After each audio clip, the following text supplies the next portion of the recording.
started. Kaikirts. Okay, let's try d4. Played a couple of e4 games recently. See what we get. d4, d5, c4. This is the martial defense. Martial defense is supposed to be not very good. You play e4 to gain a tempo on the knight.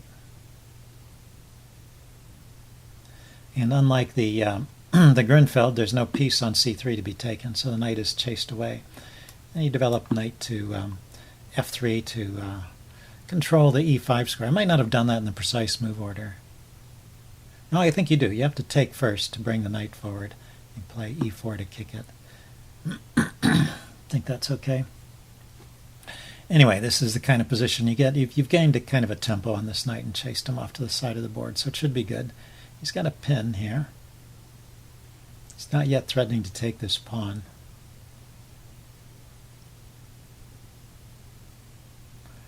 Though that could be a problem eventually.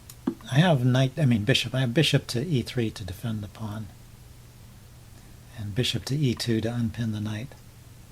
So even if he plays knight to c6 attacking the pawn, I have bishop to e3 defending. So let's unpin though. See if he wants to trade this bishop. I'm going to play a3 if he h3, kicking the bishop if he doesn't do anything that requires a move. If he doesn't play something forcing.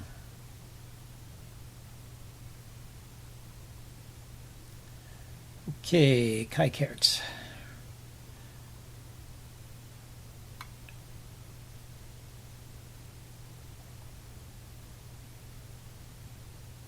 Pausing to think. Well, knight to c6 is a very natural move. I don't know why he's not playing it. He could develop the bishop. Bishop to b4 looks like another reasonable move. Okay, just puts a pawn on c6. Okay, that stops him from ever playing knight c6, or at least he won't play it in quite a while. Oh, I said I was going to play h3 there, but I castled instead. Oh well. I'm just going to keep these two pawns here as a pawn duo, controlling a lot of squares in the center. Should give me a little more space. So I'm not in a hurry to, if I ever push on with e5, it gives up the d5 square. That's an important point. He can hop in with his knight to d5. And this is one of those positions where I just have more space, so I shouldn't be in a rush to trade things. I guess that's why castling. Although this trade should be favorable. Bishop takes knight, bishop takes bishop, gives me the bishop pair. So I should be willing to play that. Do I want the bishop to go there? Do I want to go ahead and play h3 now? Kick the bishop. Yeah, so he decided to go there. I'm going to keep this in reserve. At some point I may have a move like knight to knight e5. If there's something for me to attack on the light squares, may turn into a double attack. So this knight's not really going anywhere. How about I just stop him from pinning my knight? I couldn't decide if this bishop really wanted to go to e3 or not. Where else could it go? It could go to d2. It could come out here to f4 maybe. Bishop f4, I like that. Sometimes there's the idea of playing e5 and putting a knight on d6, supported by this bishop here. Okay, he stops me from expanding with a4.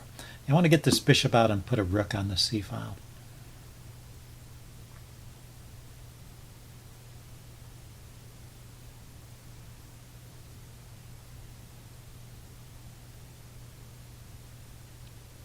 He could push on with a5. That maybe is an idea here. Try and get a force a backwards b pawn on me. Okay, he's not doing that. I'm going to allow that if he does that. That's more moves that he's kind of wasting. I'm going to try and build up on the c file and try and break through with a move like d5.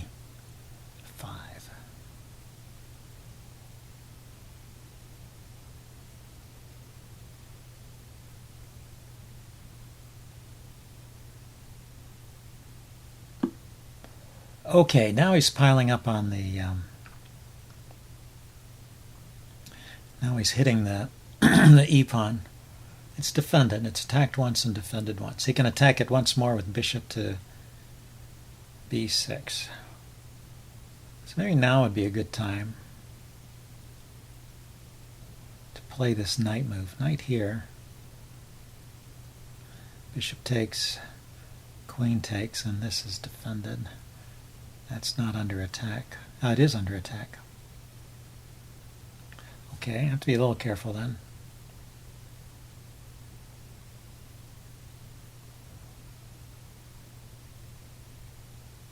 Yeah, knight here, bishop takes queen takes on d4. And what do I play? Okay, let's bring another rook to the center. Queen to d2. You know, now he could play... No, that just sacks a piece. He doesn't want to do that. Knight to c4. I was noticing it hits my queen. Okay, but if I bring a rook over, the idea is then I can play a move like knight to e5, trade off this light squared bishop.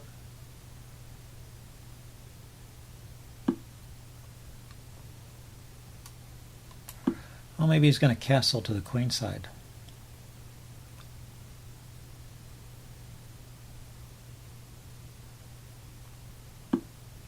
No, he's just bringing a rook there. Okay. So what else could I play here? Maybe queen to e3 with the intention of playing pawn to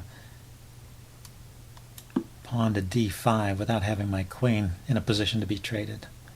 Also, this knight is loose here. Queen to e3 looks at that knight. The downside here is that this bishop might be getting trapped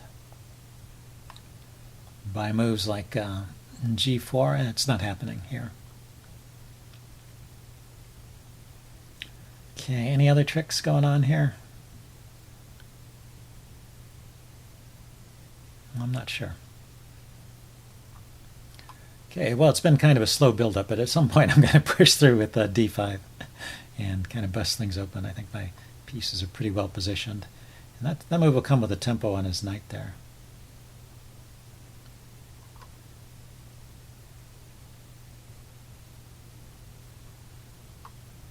So should be, I think it's a threat he has to deal with. Let's see, can he play moves? He can play moves like e4, but that just loses a pawn.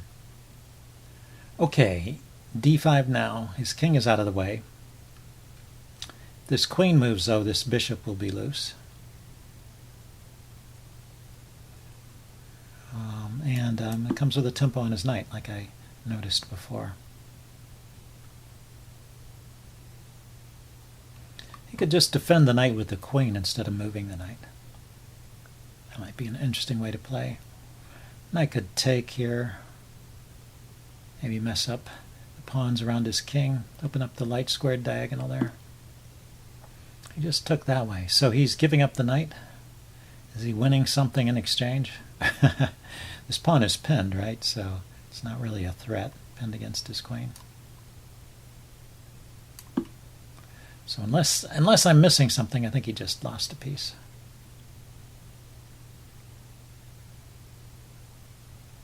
Yeah, it's easy to lose track of all your pieces. It was defended a minute ago when his knight was on d7. But when he moved the knight away and he pushed, well, the c-pawn was already here. When he pushed the a-pawn forward and moved the knight away, then that knight on b6 there was sitting there loose.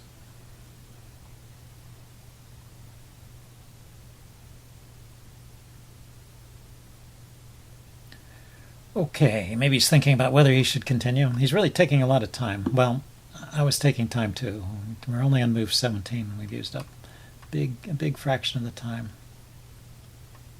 Okay, he can chase the queen away with rook to a6. Queen can retreat to this square. So let's go ahead and take a pawn. Open up the center against his queen.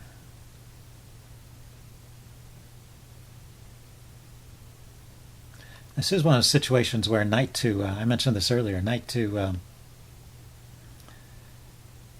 to d5 there. Knight to e5. Hits his queen and also hits the bishop. But the bishop's defended, so it's not a winning tactic, but an interesting idea. I could force some trades that way. Say knight d5, queen moves, and trade off the light squared bishop. If that's what I want to do.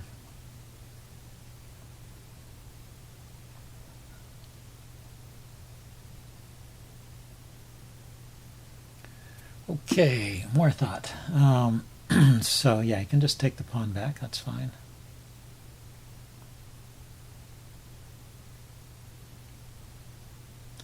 I'm still just a piece up, aren't I? So if my queen goes back now, let's see, he could push this pawn forward, but I could just take it.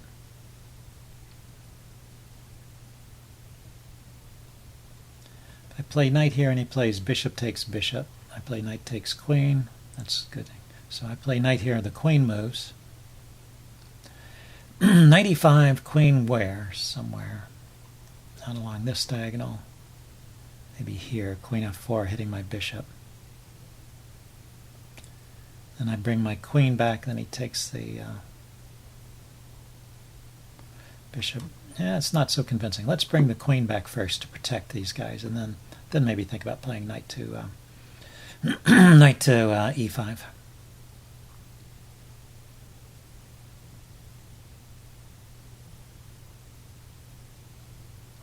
And the pawn push looks threatening, forking the queen and the knight, but I have knight takes. Or even rook takes after he trades the knight. Bishop takes, or queen takes to get out of there. Pawn here, rook takes.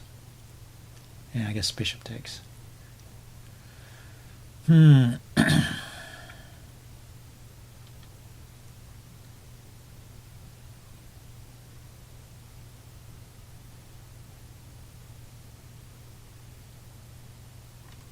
Okay, 2 minutes left on this clock. His queen's tied down to the defense of this bishop. The bishop has no great squares. He could go here, but I would just trade it. Other places it gets taken.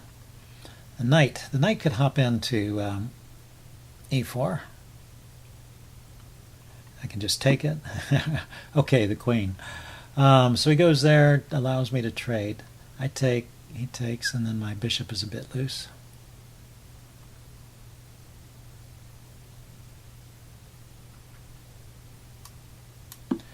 Let's go with this knight d4 anyway. I want to trade off his light squared bishop. That's kind of an annoying piece to me. It's one of his more active pieces. And it has nowhere to go to avoid the trades.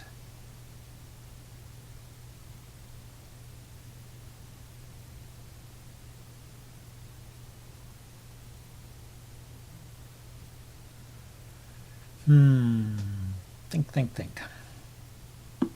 Okay, he took. Yeah, so do I want to take with the queen or the knight? Maybe the knight. The knight could go forward to d4 there and hit his queen again.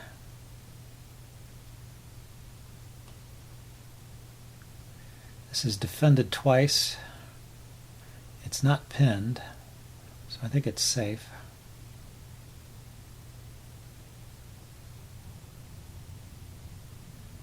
Don't see any threats. There's potential threats to the bishop. Say knight a4 to attack the bishop. Knight h5 to attack the bishop. And just drop the bishop back and hold on to things. And maybe he can bring his dark squared bishop out then.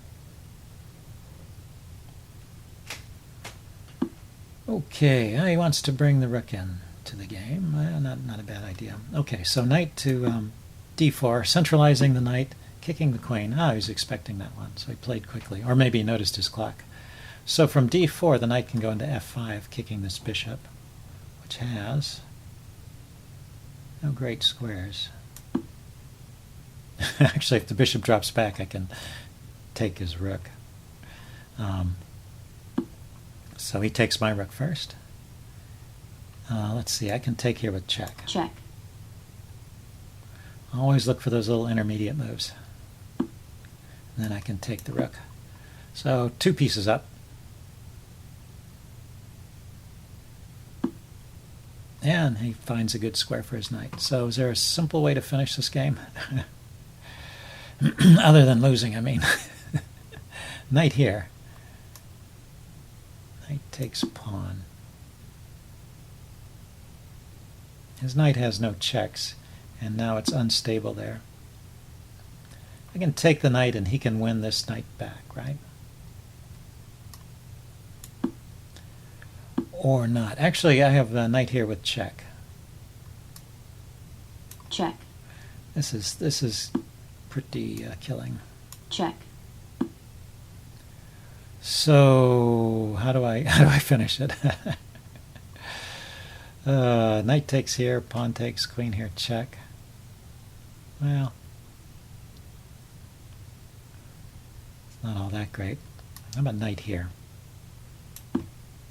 Of course, bringing my rook up to this row would be pretty good too. Okay, he's activating his queen. Now he's defending this square. Very good. So queen here, check. Checkmate. Checkmate. Ah, that was the mate. Okay, nice. The bishop is guarding the escape square. I didn't notice that till I played it.